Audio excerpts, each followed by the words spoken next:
탱크가 다 밀고 나오니까 막 아군이 후퇴하고 있다.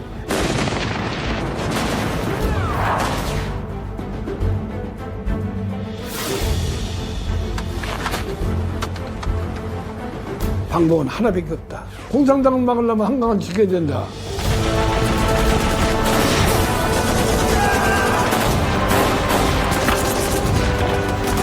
하루만 더 빨리 함락됐어도 한국전쟁 운명은 바뀌었다.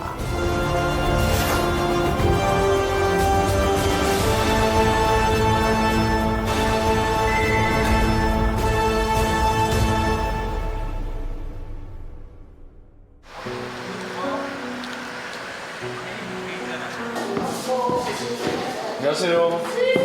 안녕하세요.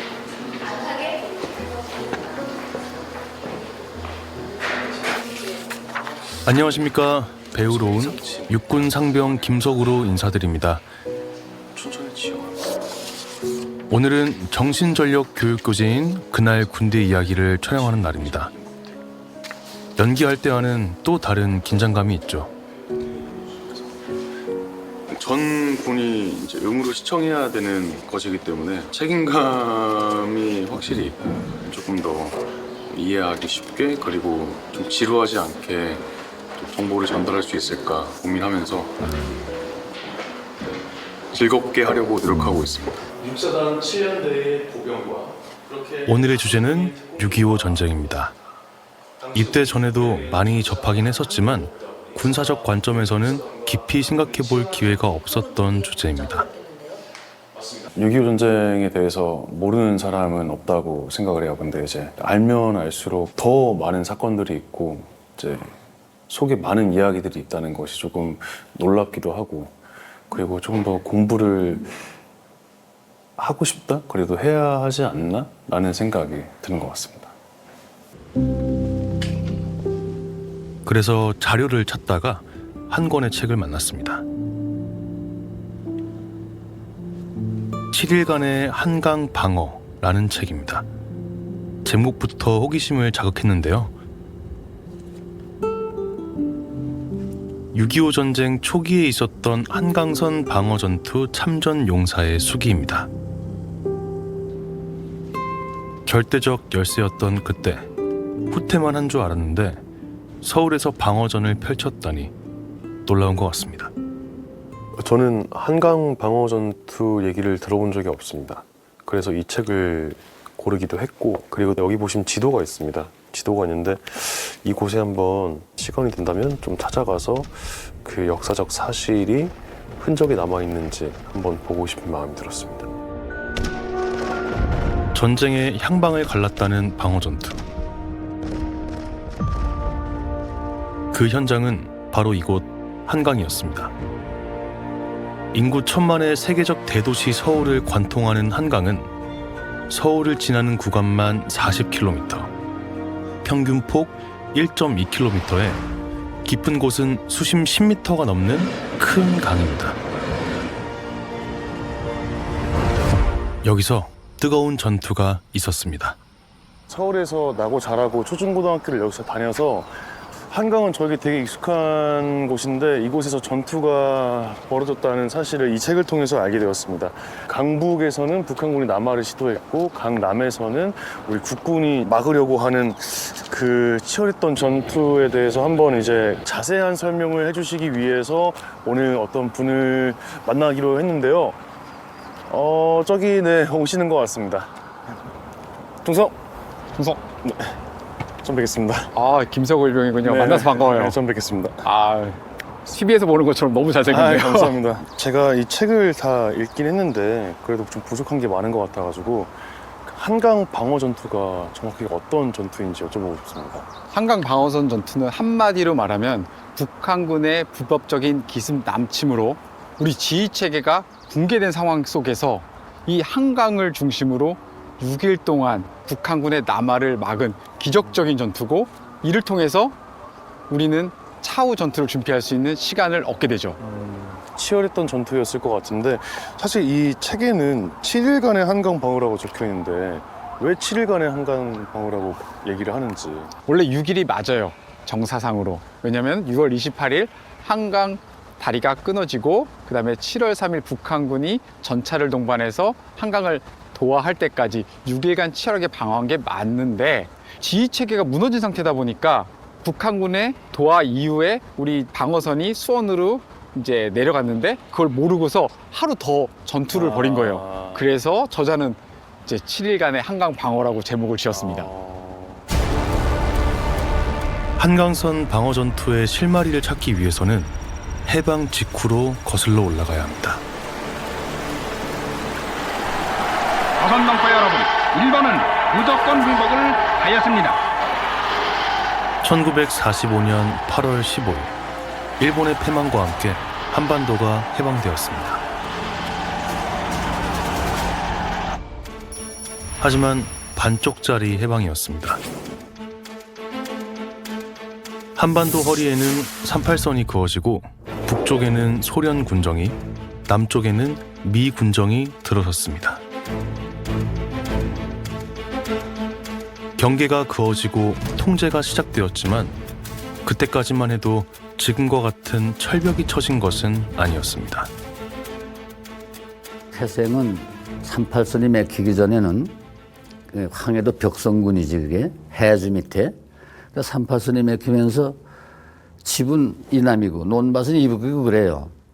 이민군도 알고 이쪽도 알고 밤은 이북에서 따가지고 와서 국군 들어오고 같이 까먹었어요. 응?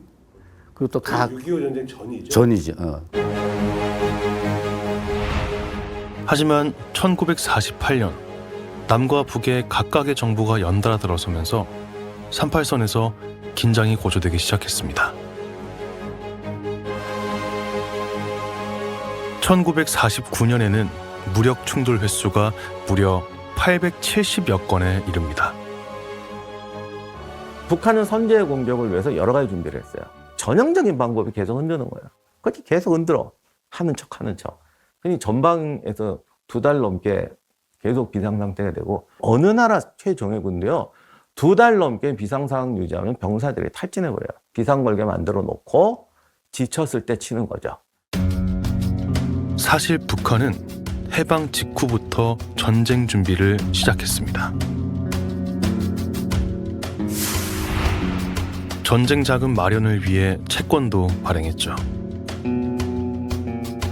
그리고 소련의 스탈린에게 여러 차례 전쟁 지원을 요청했습니다. 소련이 제2차 세계대전에서 나치 독일을 상대로 승리를 하게 되면서 미국과 더불어서 세계 정세를 좌지하는 초열강이 됐고요. 그래서 김일성이 무력으로 한반도를 차지하겠다는 생각을 하더라도 스탈린의 허락이 없으면 이게 안 되는 상황이었죠. 북한의 전쟁 준비 과정은 1994년 뒤늦게 확인되었습니다. 김영삼 대통령은 이날 ел친 대통령으로부터 6.25 전쟁 관계 문서 사본을 전달받았는데 북한, 소련, 중국 사이에 교환된 전문 등 기본 문서와 부속 문서 216건으로 구성되어 있습니다. 공개된 문서에 따르면 김일성은 스탈린에게 1950년 1월까지 한반도 통일을 위해 전쟁이 필요하다고 설득합니다. 이에 대해 스탈린은 1950년 1월 말 드디어 긍정적인 답변을 하죠. 뒤이어 2차례에 걸친 스탈린과 김일성의 비밀 회동이 이루어지고 본격적인 전쟁 준비가 시작됩니다. 그리고 김일성은 6월 말까지 전투 준비를 완료할 것이라고 보고합니다. 소련이 북한에 지원한 무기는 T-34 전차 240여 대를 비롯해 야쿠 전투기 등 당시로서는 최신 무기들이었습니다.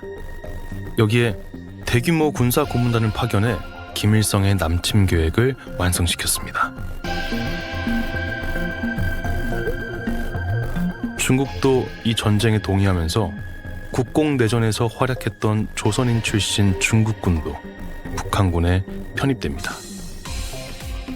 6.25 전쟁이 발발하기 전에 북한군은 소련과 중공으로부터 편제, 훈련, 장비, 병력을 가지고 와서 전쟁을 언제 일으켜도 승리할 수 있는 부대로 탈바꿈을 시켰던 겁니다. 특히 1950년 5월이 되면 북한에 있는 대부분의 부대들이 야외 기동 훈련의 형태로 나가 있어요.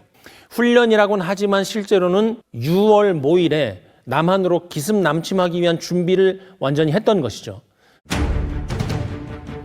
북한군의 움직임이 심상치 않다는 첩보가 계속됐지만 이에 대응하는 국군의 작전 계획은 북한이 남침하면 38선에서 저지, 북진한다는 것뿐이었습니다. 이때 국군이 대단히 큰 실수를 여러 가지를 합니다. 당시 휴가를 안 줄 수 없는 상황이었다고 하더라도 부대 병력의 3분의 1을 동시에 빼버려요. 절대 이러면 안 되거든요. 여기에다가 이제 추가적인 조치가 동시에 이루어지는데 일선 지휘관들을 한 번에 다 교체해버립니다. 그러면 이 부대 방어를 이해하려면 최소 6개월이에요. 그런데 거의 한 달 전에 연대급 지휘관이 다 바뀌어버려요. 그 다음에 이게 굉장히 중요한 건데 공용화기들을 거의 절반을 수리청으로 보내버립니다. 이렇게 되니까 사실 전방의 전투력이라는 게 거의 시한부 생명 같은 상황이었던 거죠. 6월 25일 새벽 4시 북한군의 대대적인 남침이 시작되었습니다. 모두가 잠든 일요일 새벽이었습니다. 그 비상소집을 해가지고 연병장에 모이니까 6.25 사변이 났다 이게. 전방으로 가서 이제 정찰을 하고 오라고 그랬는데 갔다 오더니 탱크가 다 밀고 나오니까 막 아군이 후퇴하고 있다. 그렇다면 북한은 왜 6월 25일 일요일 새벽을 선택했던 걸까요? 1950년 6월 25일은 우연이 아니라 북한의 입장에서 보면 철저히 계산된 최적의 타이밍이었던 거죠. 한반도의 기후 특성상 7월 중순이 되면 본격적인 장마가 시작됩니다. 당시 북한군의 가장 강력한 핵심 전력은 소련제 T-34 전차였습니다. 그런데 당시 남한의 도로는 대부분 비포장 흙길이었고 폭우가 쏟아져 도로가 진흙탕으로 변하면 무거운 전차와 야포들의 기동이 사실상 불가능해집니다.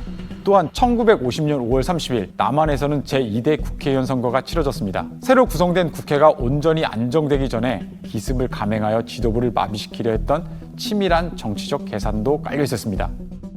남침 직후 김일성은 북침이라는 거짓 주장까지 했습니다. 나름대로 이승만 개라정부의 군대는 6월 25일에 38선 이동 전 지역에 걸쳐 전면적으로 진정을 개시하였습니다.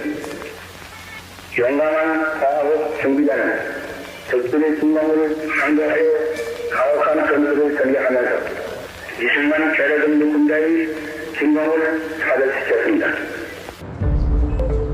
전쟁 발발 직후 트루먼 대통령과 미국 수뇌부들이 한자리에 모였습니다. Mr. President, all restrictions on our operations in Korea must be waived and a full order issued to the Navy and Air Force, and every means of support must be rendered to enable the Korean forces to hold against enemy armor, artillery, and infantry. Approved. Should the Soviets move to veto the Security Council resolution, we must hold firm to the position that we are acting under the authority of the United Nations Charter. Agreed. See that the statement is completed tonight. We have done everything we could over the past 5 years to prevent a situation such as this. And yet, war has come, and we are bound to act. 트루먼 대통령은 북한군의 침략을 규탄하며 미 해군과 공군의 참전을 공식 발표했습니다. 공산주의에서 침략을 했는데 미국 개입을 안 해? 그럼 중국도 이러는데 한국도 또 이러? 라고 하는 비판에 대한 두려움이 저는 분명히 심리적으로 존재하고 있었다라고 이제 생각을 하고요. 두 번째는 일본에 미군이 있었다는 점이거든요. 그러니까 가까이에 미군이 있었습니다. 그러니까 결정만 하면 언제든지 투입할 수 있는 상황이 지금 존재를 하는 거예요. 미군의 참전을 우려한 북한의 작전은 속전속결이었습니다. 남한 점령을 3단계로 계획하고 8월 15일에는 부산에서 광복절 기념행사를 하겠다는 것이 목표였습니다. 이 속전속결에서 가장 중요한 게 1단계 작전이었습니다. 그 1단계 작전의 목표는 겉으로는 서울을 3일 안에 점령한다. 진짜 목표는 한강 이북에서 국군 주력을 경멸한다였어요. 한강 북부에서 4개 사단을 섬멸하면 4분의 3이 날아가는 거예요. 북한군의 1단계 공격 계획은 주공이 서울 북부로 진격하고 서쪽의 웅진반도와 김포, 동쪽의 춘천 방향에서 우회 포위해 국군의 퇴로를 막고 서울을 장악한다는 것이었습니다. 하지만 이 계획은 처음부터 난관에 부딪혔습니다. 서쪽의 김포, 북쪽의 의정부, 미아리 축선에서 맹렬한 저항에 맞닥뜨린 것입니다. 열세인 상황에서도 북한군이든 누구든 일단 오면 내 방어 진지를 지켜야 된다는 기본적인 그 신념을 가졌기 때문에 전차가 오는데도 도망가지 않은 겁니다. 이것이 조금 과장이라고 생각하는 분들에겐 제가 2차 세계대전을 말씀드릴 수 있어요. 네덜란드, 덴마크 이런 나라들 3일, 5일 만에 항복했어요. 우리가 그랬나요? 아니잖아요. 뭔가 달랐다는 거예요. 우리가 어떻게든지 이 땅을 지키겠다는 생각이 국군들에게는 있었단 말이죠. 탱크에 맞선 국군의 6탄 저항은 예기치 못한 것이었습니다.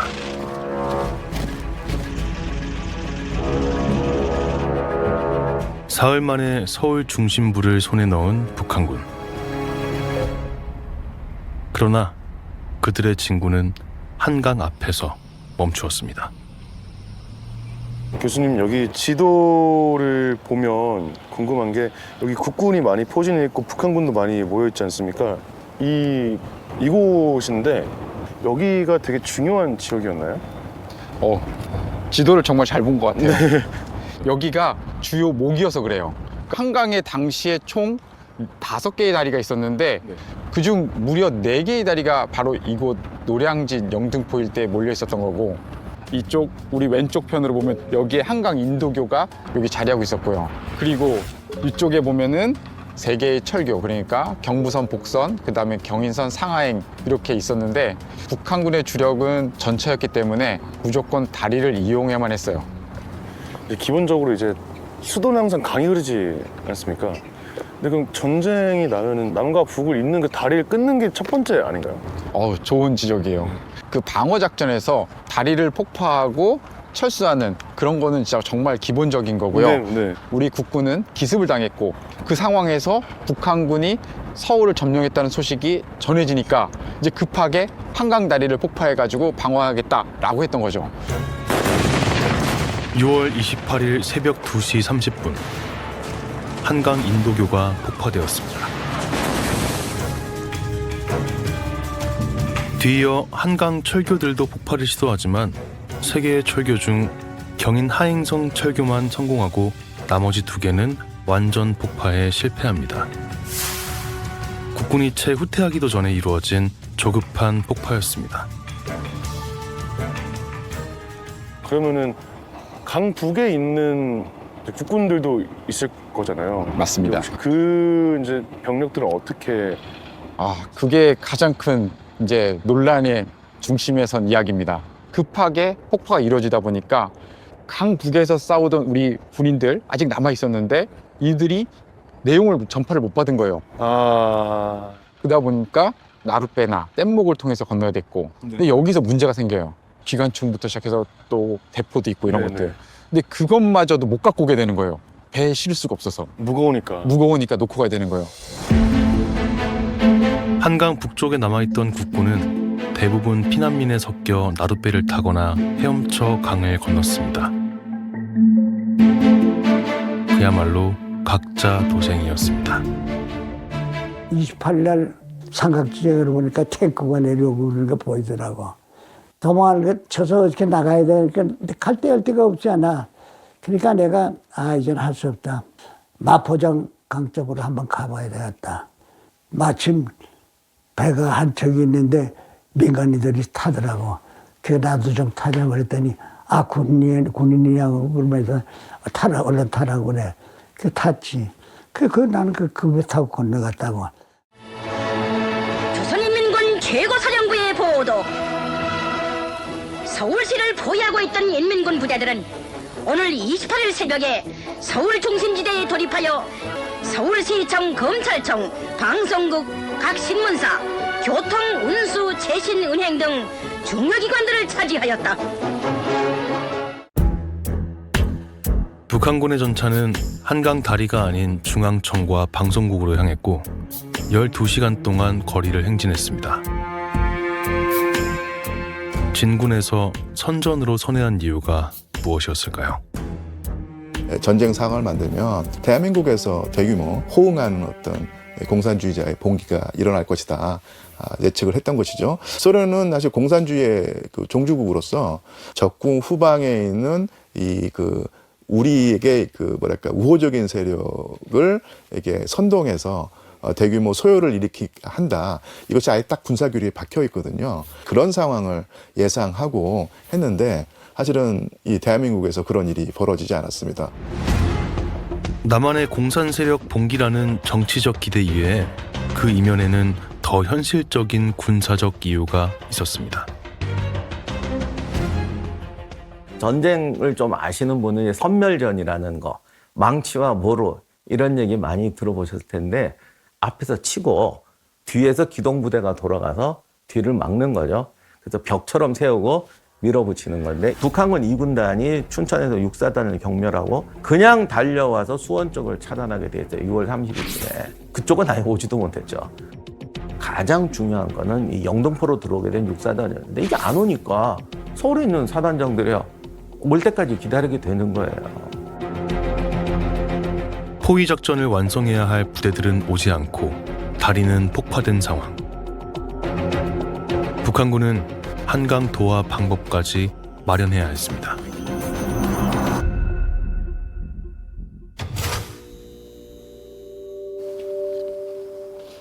서울 용산학 연구센터 김천수 센터장. 관련 자료를 찾는 과정에서 귀한 사진을 발견했습니다.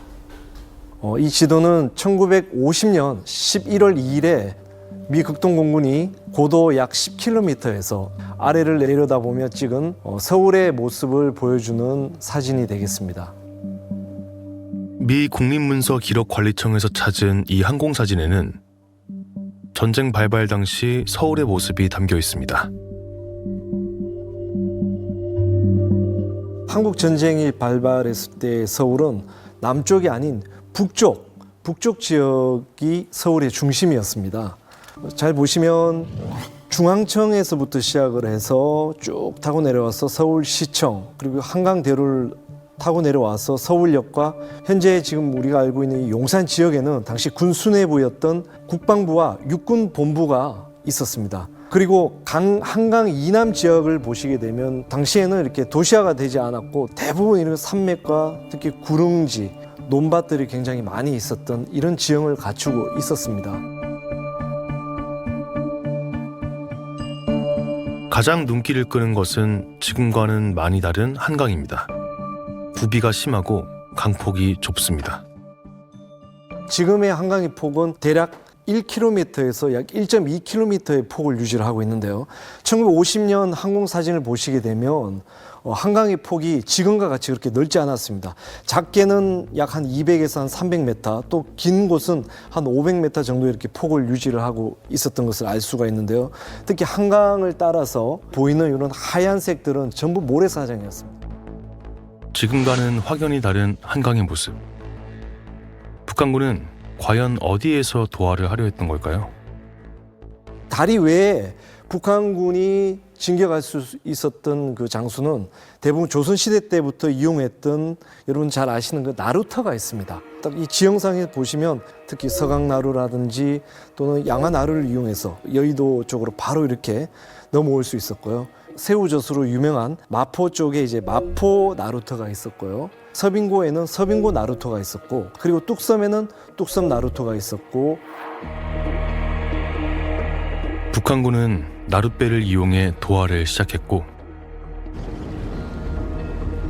한강을 사이에 둔 본격적인 한강선 방어 전투가 시작되었습니다. 나루터들의 포인트별로 이제 북한군이 도하를 시도했고 이제 국군은 방어 진지를 구축했고 좀 급조된 느낌이 있잖아요. 아무래도 좀 너무 맞아요. 긴박하기도 하고. 근데 그럼 전투는 어땠나요? 무질서하게 철수하다 보니까 번제가 유지되지가 않았어요, 국군이. 그러다 보니까 육군본부가 당시에 시흥지구 전투사령부를 창설하고 그 시흥지구 전투사령부는 좀 모여드는 우리 국군 장병들을 한 곳에 모아서 혼성 수도사단, 혼성 7사단, 혼성 2사단 같이 그런 부대들을 만들어서 그 한강 방어선 전투를 실시한 겁니다.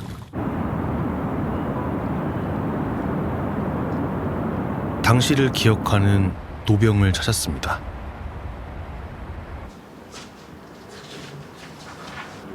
육사 생도로 한강선 방어 전투에 참전한 박경석 준장은 김홍일 장군 평전의 저자입니다. 오래됐죠. 1982년도에 쓴 거예요. 김홍일 장군에 대해서 쓰신 이유가 있어요? 우리나라 한국전쟁을 패배로부터 되살린 가장 훌륭한 장군으로 내가 평가했기 때문에 내가 특별히 오성장군 김홍일에 대해서는 역사적인 사실을 모아서 쓴 거죠. 김홍일 장군은 독립운동가 출신으로 당시 국군 내에서는 유일하게 사단급 이상 지휘 경험을 가진 장교였습니다.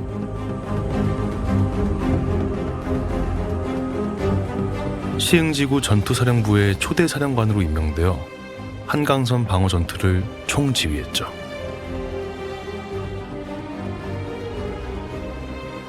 그때 상황을 알아야 돼요.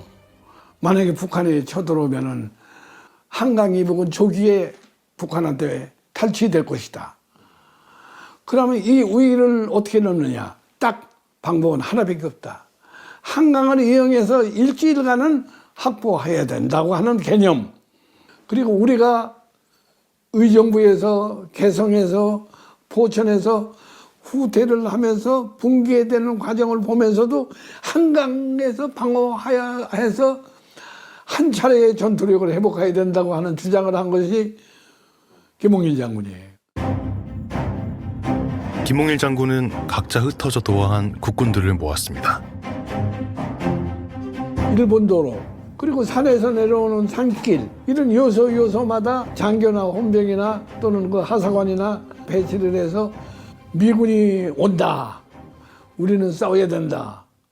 다시 재편하고 있다. 후퇴하는 장병들 앞에서 들고서로 막아냈지요. 근데 후퇴하면서도 그걸 보니까 힘이 생기죠. 그 당시에 어떤 지침이 내려갔냐면 죄인 취급하지 마라. 도망자 취급하지 마라. 다시 부대로 복귀할 수 있도록 격려하고 밥을 준비해 놓을 테니 밥을 먹으라고 얘기해라. 이렇게 사람의 심리를 잘하는 조치까지 세심하게 했었단 말이죠. 그리고 무엇보다 그런 조치가 있기 전에 국군이 막 도망가고 막 뿔뿔이 흩어지고 정신없이 그런 모습이 아니었다. 김홍일 장군의 시흥지구 전투사령부는 500명 단위로 혼성사단을 꾸리고 한강선 방어 전투의 임무를 부여했습니다. 공산당을 막으려면 한강을 지켜야 된다. 한강을 막아내면은 그동안에 미군이 우리를 도와주는 역할을 하게 될 기회가 온다. 이 희망이 있었죠. 대한민국의 운명이 한강에 있다.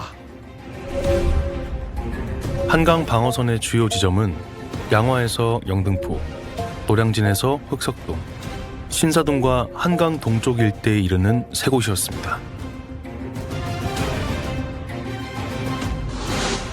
절체절명이던 그때 일본에 있던 미 극동군 사령관 더글라스 메가더 장군이 한국으로 날아왔습니다. 메가더 장군이 도착하자마자 찾은 곳은 지금의 영등포 공원에 위치한 국군의 한 방어진지였습니다.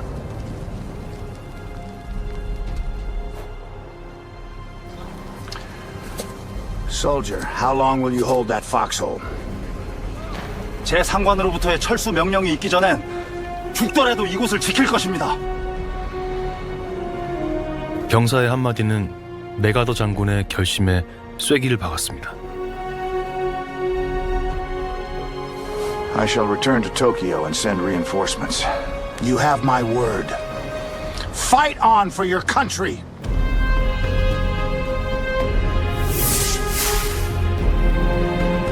메가더 장군은 국군만으로는 북한의 남진을 저지하기 어렵다고 판단. 본국에 지상군 투입을 요청했고 트루먼 대통령은 곧바로 지상군 투입을 결정했습니다. 유엔 역시 군사적 지원을 결의했습니다. 이제 필요한 것은 시간을 버는 것이었습니다. 한강선 방어 전투의 첫 번째 격전지를 찾았습니다. 지금 여기 우리가 온 곳이 양화지구에 있는 양화 인공폭포예요. 네. 한강 방어 책 보면서 혹시 여기 언급된 거 기억나세요? 근데 여기 김정덕 대위님께서 이제 여기서 전투를 하셨다고. 그 한강 방어선 전투는 시흥지구 전투사령부가 담당했고 그 담당한 책임 구역이 이곳 양화지구부터 동쪽으로 광진교까지 24km 구간이었거든요.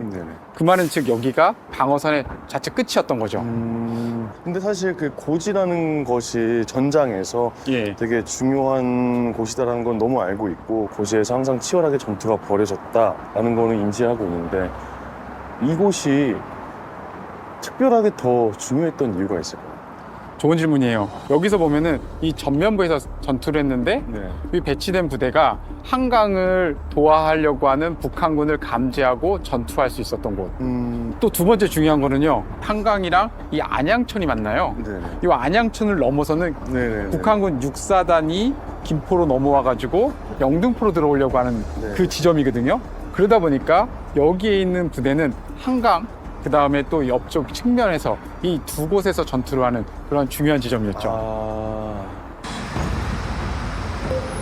양화지구에서 방어전을 펼친 부대는 죽어서 백골이 되어서라도 조국을 지킨다는 정신 때문에 백골 부대라고 불린 18연대 3중대입니다. 7일간의 한강 방어 저자가 싸우고 기록한 그 부대이기도 합니다.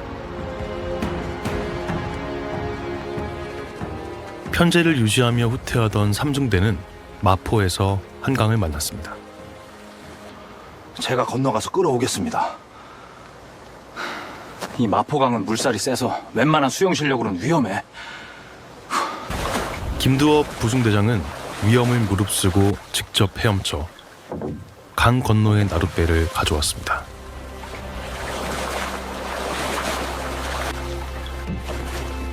덕분에 부대원들 모두 안전하게 도하에 성공했습니다.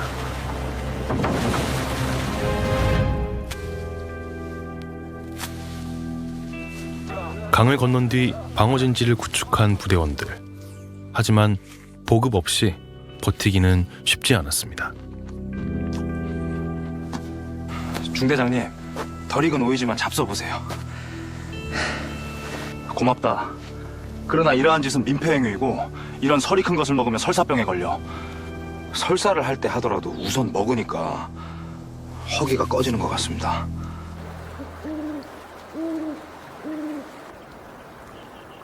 삼중대는 양화나루부터 영등포 방향으로 2km 구간에 걸쳐 방어선을 구축했습니다. 밤이 깊어질 무렵 나룻배로 도하하는 북한군이 나타났습니다.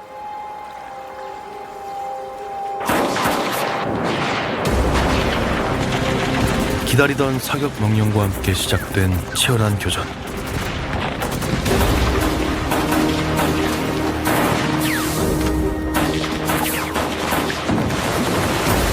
북한군은 후퇴하는 가운데서도 기관총과 박격포 사격을 가했고 아군은 집중 사격으로 적군을 저지했습니다. 공방이 시작된 지 30분. 드디어 북한군이 뱃머리를 돌렸습니다.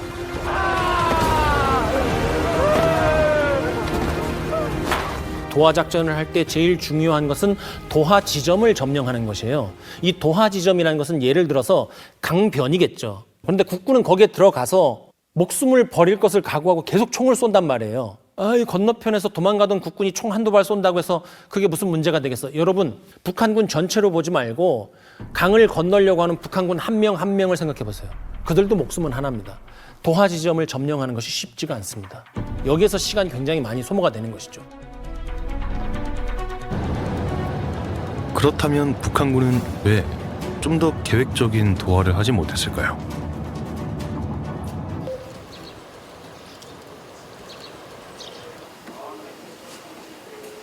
(6.25) 전쟁 초기 북한군의 도하 능력을 연구한 정상혁 중령을 찾았습니다.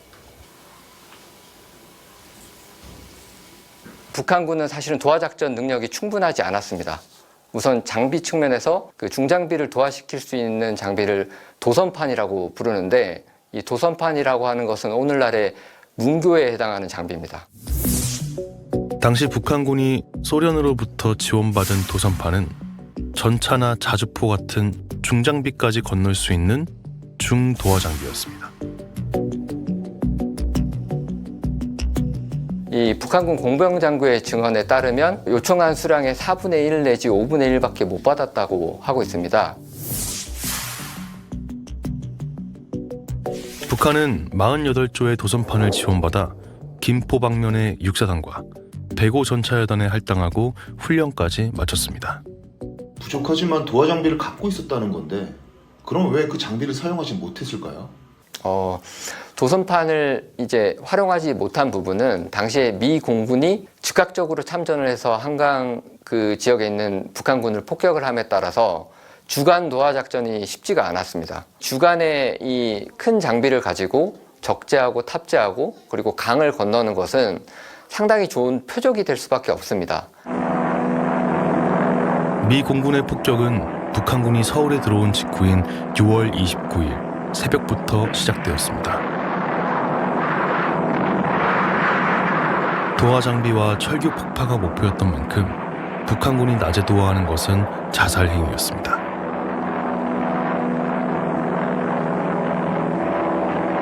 두 번째는 이 북한군의 어떤 훈련 수준이 상당히 좀 미흡했다라는 측면입니다. 강을 건너기 위해서는 건너편에 이미 적들이 자리한 가운데 이 강을 건너야 되기 때문에 공병과 포병, 보병이 상호 협조된 작전을 해야 됩니다. 포병이나 전차와 같은 그런 장비들도 화력 지원 체계를 용이하게 구축해서 이 화력의 지원을 받고 교두보를 점차 확장해 나가야 되는데 이전에 훈련 수준이 미흡해서인지 이런 부분에서 초기에 좀 미흡한 모습을 많이 보입니다. 강을 건너야 하는 자와 막아야 하는 자의 구군을 건 혈투가 벌어졌던 또 한 곳, 여의도입니다. 지금 이렇게 앞에 딱 보면 여의도잖아요. 네. 63 빌딩도 보이고 여기 뭐 국회의사당, 네. 여기 방송국도 있고. 예전에 여의도가 비행장이었다고. 오, 맞아요. 사실 비행장은 우리 군사적으로 정말 중요하기 때문에 네네. 그 이유도 사실 한강 방어선 전투에서 중요한 부분이긴 해요. 근데 그것 말고 다 다른 이유가 있었어요. 뭐였을까요? 지금 우리가 이렇게 보니까 한강이 참 넓게 잘 돼 있잖아요. 네네. 근데 당시에는 이 한강이 이런 모습이 아니었어요. 여의도 쪽 모습이. 여의도 앞쪽으로 해가지고 모래백사장, 모래톱이 더 있어가지고 네네. 그나마 다른 곳에 비해서 좀 더 수월하게 북한군의 보병이 넘어갈 수 있었던 곳이죠. 넘어오면은 그 다음부터 색강 넘어가지고 우리 주력 방어선 쪽으로 넘어가는 건 순식간이었거든요. 네네.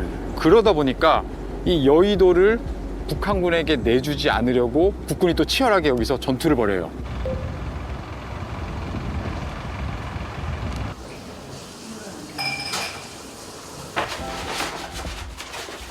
양화지구에서 한강선 방어 전투를 치른 참전용사 김구현 씨는 그 당시 주요 전투 지역을 지도에 기록해 놓았습니다. 한강 방어전에 대해서 늘 나한테 오고 그래서 이거 설명하느라 이걸 다 남긴 거예요. 자료 다 보고. 그는 한강선 방어 전투의 대표적인 세 곳으로 서울 서쪽 양화지구와 동쪽의 광나루 인근, 그리고 가장 치열했던 지역으로 영등포 여의도를 꼽습니다. 제일 중요한 것은 여의도죠. 저기 일개대가 건너오는 걸 여의도 이 백사장에서 완전히 격퇴시켰는데 여기서 한 300명가량 시체를 남겨놓고 건너갔어요. 다음 날 저녁에 다시 또 병력이 그보다 적은 병력이 들어오는 걸 그게 8년 내가 여기서 그 후에 아마 한 2번 여기서 많이 8년대도 많이 피해를 입고. 공방이 오가던 6월 30일 새벽, 북한군 제4사단의 일부 병력이 여의도 비행장을 장악했습니다.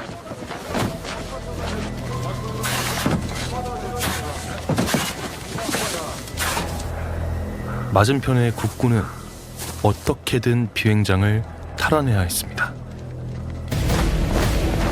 막중한 임무를 맡은 것은 국군 8연대 11중대였습니다. 병력이 열세였던 국군은 기습 공격을 감행했고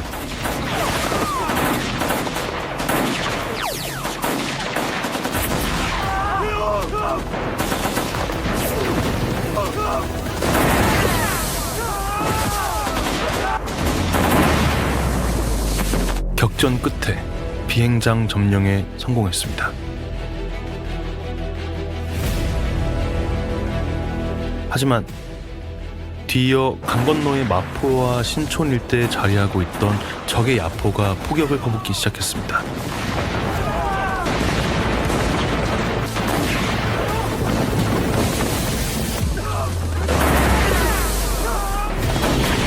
(11중대는) 다급하게 비행장 경납고로 대피했습니다.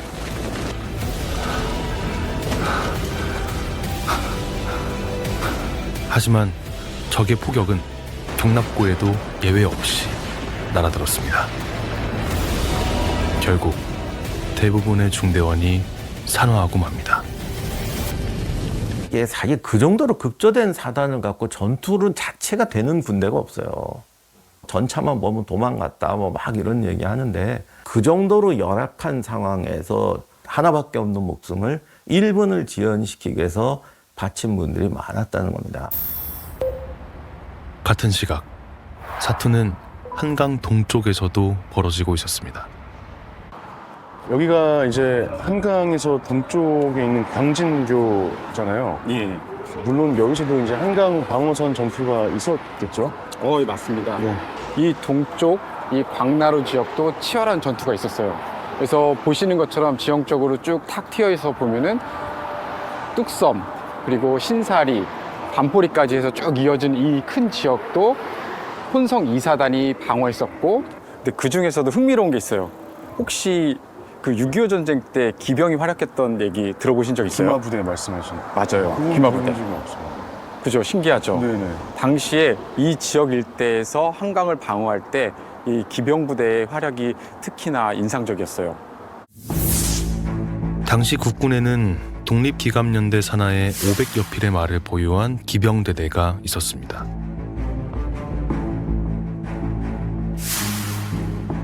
이를 이끈 것이 독립운동가 출신의 마지막 기병대장 장철부 소령입니다.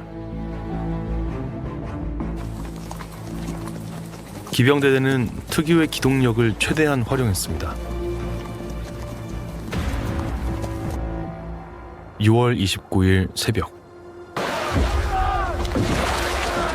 지금의 뚝섬이 있는 광나루 근처에서 북한군 수백 명이 나룻배를 이용해 도하를 시도했습니다.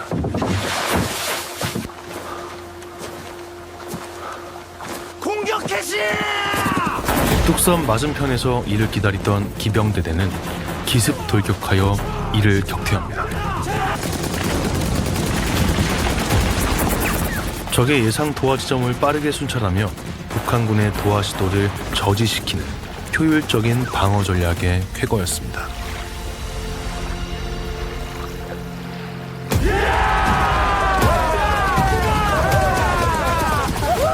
강남 쪽에 보면 이 둔덕들이 이렇게 요철을 이루고 있단 말이에요. 거기에 있던 혼성 2사단하고 발빠르게 이동한 기마부대의 일부가 계속해서 북한군과 교전을 합니다. 북한군이 선택할 수 있는 것은 소수의 건널 수 있는 도하 지점과 소수의 교두보뿐이 없어요. 그것은 결국 북한군이 아무리 압도적이라고 하더라도 1대1까지는 아니더라도 전투력의 비율의 차이를 최소한 좁힐 수 있다는 거죠. 그 지점을 잘 선택하는 게 그게 전술인 거거든요. 그 부분에 있어서 한강선 방어 전투에서 국군에게 유리한 것은 이 지역을 북한군보다는 내가 훨씬 잘 알고 있다는 것이죠. 어디로 건너올 수밖에 없다. 여기 막으면 못 건너온다. 이것을 알고 있었던 거예요. 피로써 일각을 버텨낸 한강선 방어 전투. 그 마지막 장이 펼쳐진 곳이 이 일대입니다. 여기가 사육신공원인데 네. 뭐 전에 한번 와본 적 있어요? 저는 여기 공원이 있는지도 몰랐고 요즘에는 이제 한강 뷰 나오는 데를 되게 좋아하잖아요, 사람들이. 네네. 그런 것처럼 여기 한강 뷰가 좋은데 당시 전쟁에서도 이렇게 뷰가 좋은 곳이 정말 중요했거든요. 아무래도 이제 지형을 다 볼 수 있으니까. 이곳에서는 한강의 주요 다리들과 강 북쪽이 한눈에 조망됩니다. 여기 보니까 안내 표시판이 있는데 제7사단은 7월 1일 39고지와 월파정에서 공방전을 벌이는 등 한강 방어선 전투의 최일선에서 싸웠다. 철교가 이제 다 무너진 게 아니라 한 곳은 반파되었다고 했는데 북한군이 반파된 철교를 되게 노렸을 것 같아요. 맞아요. 사실 우리 공병대가 추가적으로 이 다리를 폭파하려고 엄청나게 여기서 노력을 했거든요. 이 월파정 쪽에 우리 공병대 지소랑 부대들이 있었는데 그걸 파괴하려는 공병대를 제거하기 위해서 북한군이 이때 머리를 써요. 북한군이 다리를 수리하고 건너려면 월파정을 손에 넣어야만 했습니다. 7월 1일 밤 북한군은 위장 전술을 전개했습니다. 소규모 침투조가 야음을 틈타 월파정에 침투했는데 모두 아군 복장이었습니다.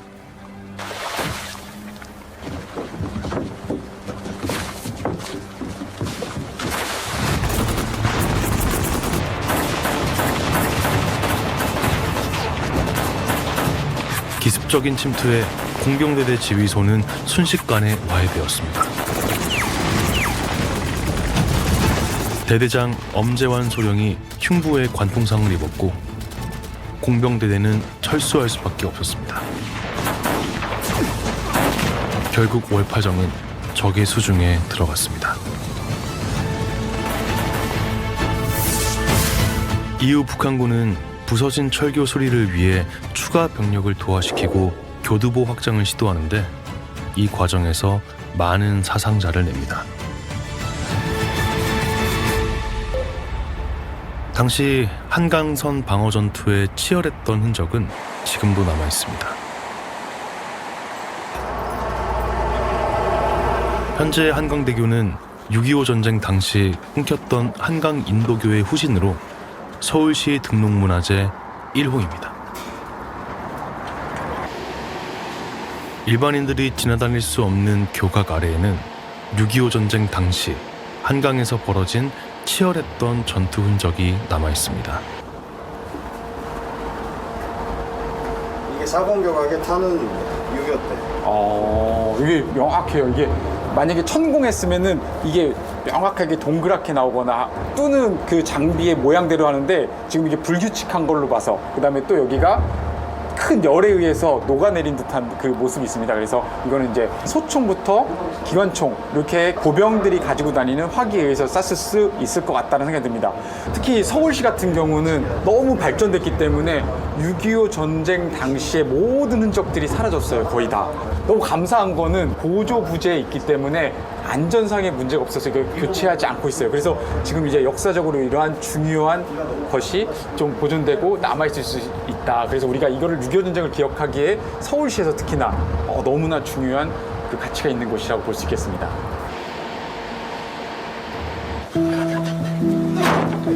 월파정을 손에 넣은 북한군은 시민과 철도 노선 반원을 강제 동원해 반파되었던 경부선 철교 수리에 박차를 가합니다. 교각 잔해 위에 가마니 등을 채워넣고 나무 목침을 깔아 전차가 지날 수 있도록 임시 교판을 부설하는 방법이었습니다.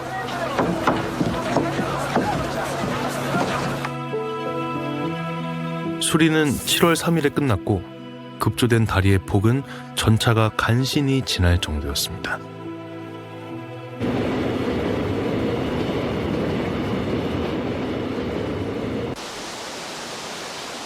선배 전우의 희생 위에 재건된 서울. 지금은 상상하기도 힘든 역사입니다. 근데 이렇게 보고 있으면은 정말 그 평화롭고 아름다운 서울 한강인데 그런 치열했던 전투가 일어났다는 게 좀 믿기지가 않은 것 같아요. 그 6일간의 전투가 엄청 치열했지만 어쨌든 간에 결국 남하를 하잖아요. 맞아요. 105 전차 여단 예하 전차가 7월 3일에 처음 새벽에 철교를 건너왔고 다음 날엔 더 많은 전차가 내려오면서 영등포 지역, 이 노량진 지역이 북한 수중에 넘어가게 됩니다. 괴뢰군은 후방부대의 통칠과 보급선을 정비하고 곧 과감한 한강 포화작전을 개시했다. 한강 앞에서 엿새를 멈춰있던 북한군은 다시 전차를 앞세우고 남하를 시작했습니다. 북한군의 도하로 국군은 수원까지 후퇴하고 수도권 방어선은 붕괴됩니다. 전차를 동반한 북한군을 이제 남진을 막지 못하는 상황이 되니까 방어선을 뒤로 이제 물리게 되죠. 그래서 이제 사령부랑 이제 지휘부들이 이제 내려가고 수원으로 갔나요? 그렇죠. 수원까지 쭉 내려가게 되고 그 과정 속에서 또 많은 부대들이 그 소식을 전파받지 못해서 나중에 퇴로가 막혀서 또 힘겹게 철수하는 그러한 모습도 보이는 거죠.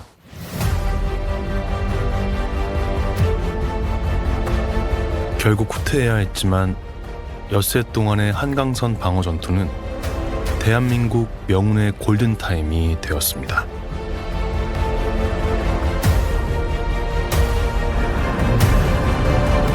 국군이 한강에서 한창 북한군 주공의 남하를 막아내던 7월 1일 첫 번째 미국 지상군인 스미스 특임대가 부산에 도착했고 침략군을 응징할 정의의 군대도 육석해 한국에 상륙했다. 유엔군의 참전도 이어졌습니다. 그 사이 국군은 재정비하고 전열을 가다듬었습니다.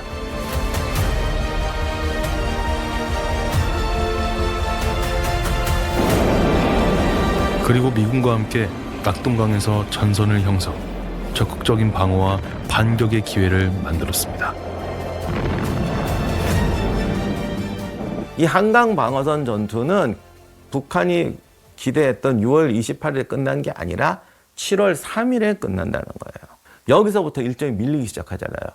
나중에 낙동강 전선 갈 때까지 보면은 이런 이제 방어선 전투가 뭐 여러 번 벌어지는데 모든 전선에서 하루만 더 빨리 함락됐어도 낙동강 전선은 무너질 수도 있는 상황이었어요. 하루만 빨리 무너졌어도 한국전쟁 운명은 바뀌었다. 한강선 방어 전투의 나비 효과는 인천 상륙작전이라는 극적인 반전으로 이어졌습니다. 9월 20일 드디어 유엔군은 과감한 한강 포화작전을 개시했다. 인천 상륙작전의 성공으로 국군은 다시 한강을 넘어 서울 중심부로 북진했고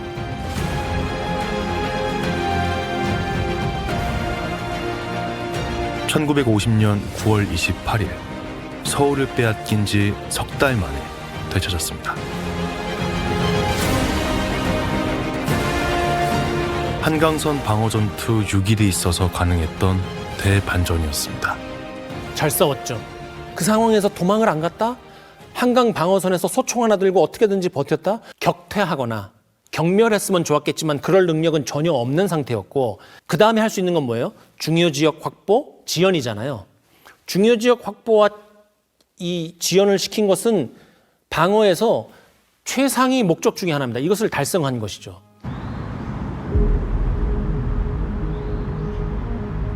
한강에서의 후퇴는 과정일 뿐이었습니다.